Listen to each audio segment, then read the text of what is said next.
نماز جنازہ کی ادائیگی کے بعد یہ بھی تھوڑا سا مشہور ہے، مطلب کہ غسل کر لیا جائے، نہا لیا جائے۔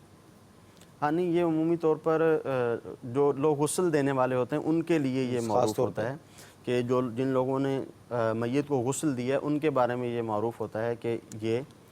غسل کر لیں، ان پہ غسل کرنا لازم ہو گیا ہے، صحیح یعنی وہ لازم سمجھتے ہیں صحیح کہ اب اس پہ غسل کرنا فرض ہو گیا ہے جس نے میت کو غسل دیا ہے۔ تو یہ بھی غلط مسئلہ عوام میں مشہور ہے۔ ہاں علماء نے یہ لکھا ہے کہ مستحب یہ ہے کہ بعد میں غسل کر لیا جائے، یہ مستحب عمل اس کو لکھا ہے، مگر یہ کہ اس پہ فرض یا واجب نہیں ہو جاتا غسل کرنا۔ اچھا، اسے مستحب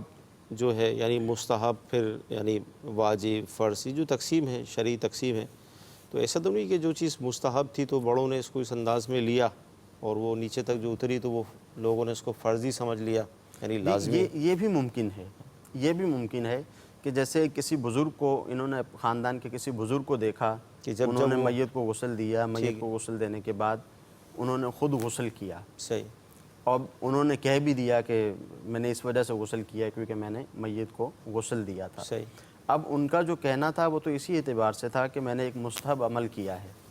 بس جب وہاں جو لوگ تھے انہوں نے سنا یا ان کے بچوں نے سنا اور انہوں نے اپنے اوپر یہ بات لازم کر لی ٹھیک کہ یہ جو ہے مستحب نہیں بلکہ یہ ضروری ہے، ہمارے دادا نے یا فلاں شخص نے کیا تھا، وہ عالم دین بھی تھے، اب وہ عالم تھے، انہوں نے تو وہ جو استحباب تھا اس کے اوپر عمل کیا تھا، صحیح انہوں نے یہ سمجھ لیا کہ نہیں چونکہ یہ ضروری تھا اس وجہ سے انہوں نے کیا ہے، ٹھیک تو اس وجہ سے لوگوں میں یہ بات مشہور ہو گئی ہو، یہ بھی ممکن ہے۔ ممکن ہے۔